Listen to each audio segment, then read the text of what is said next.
After 2 decades, it's finally happening. We are getting a new BTCC game. No, not that one.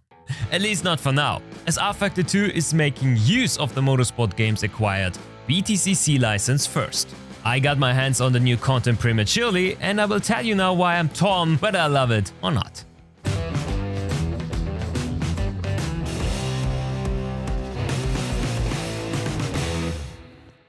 Welcome back to Overtake.gg. My name is ChampionJoe and today I'm returning to rFactor2 after not recommending this sim earlier this year in this video. If you missed that, check it out because it's really not easy to evaluate if rFactor2 is a top sim right now or not. What I can tell you though is that they are trying to win us players back. After a successful Q1 content drop in February, bringing Daytona, new LMP3s, the BMW M4 GT3 as well as the IndyCar IR18, they now are back with their second wave, bringing us even more great new rides and tracks. And this time around the big jaw dropper for sure is the newly added BTCC content. Truly jaw-dropping is also the great content here on our channel, of course. So if you need more sim racing action in your life, hit that like button, subscribe and ring the bell for mobile notifications.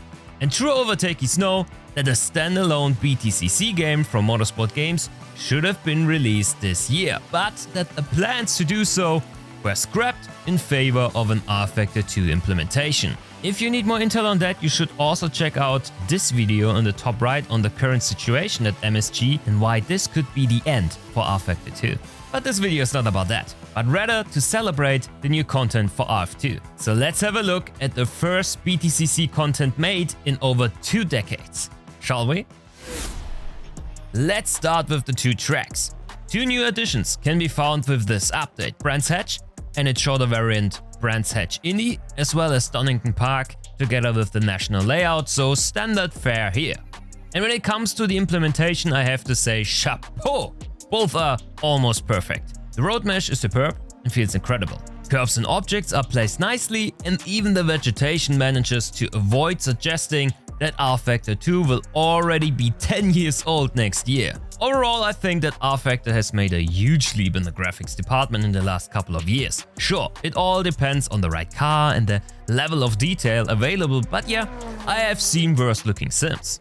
But anyhow, the new tracks are coming just in time for the real deal happening on the 14th and 15th of May on Brands Hatch Indy. And of course, you also need the rides to come along with that. And here rFactor2 is also giving us 2 new vehicles to hit the tracks in a big way.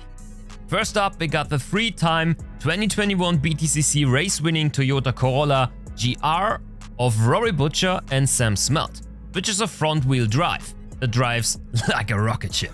You guys know how hard it is to nail the right FFB for front-wheel driven machines in sim racing games, right? But Studio 397 really did a great job making sure the handling is believable. I love how you lose traction on the front axle whenever you start accelerating out of a corner. That, paired with the loose rear, makes for a fun experience, keeping the car at the limit. And the other applicant is the Infiniti Q50, which is of course a whole other world of driving, because that long boy is rear-wheel driven. And that favors my driving style for sure. I really lost myself in hot lapping with the Infiniti as the handling is exactly where I like it. The rear is loose but catchable, you can turn the car with some throttle application, so yeah, the Q50 is a joy to ride.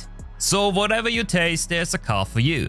And this one is the championship winning car from 2021, so you know, in the right hands, this is a beast on track. The models look good on both, even though in our preview build, there was only 1 livery per car available, which is kinda strange, but hey, maybe there is more to come.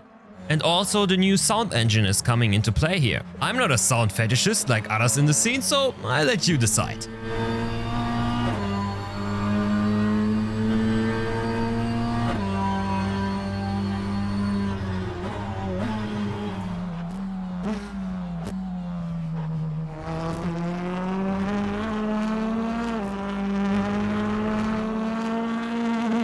And how do you like it? Let me know in the comments.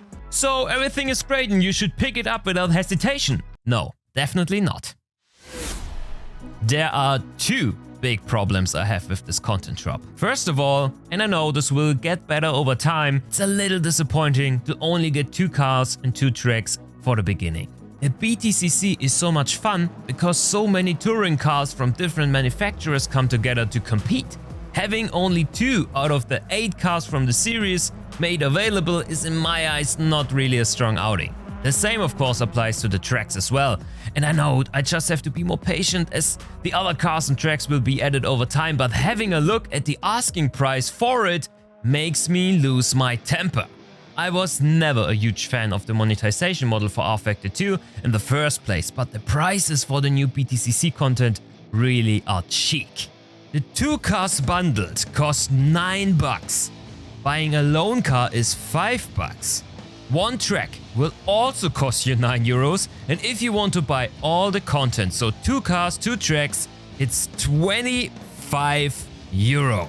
Okay, before the iRacing fans can't breathe any longer from laughter, hear me out. I think that's too much to ask. 2 cars, 2 tracks for that kind of money? You can buy a Assetto Corsa 2 times for that and get over 100 cars and 20 tracks, so no, I don't think the pack is worth it yet. If they add the missing tracks like Thruxton, Knockhill, Trough, as well as the missing cars like the Cupra or BMW and stay at that price, then yeah, that's a banger DLC, but for now, it's a little underwhelming. What do you guys say? $25 for 2 good cars and tracks? Is that enough? Let me know in the comments down below.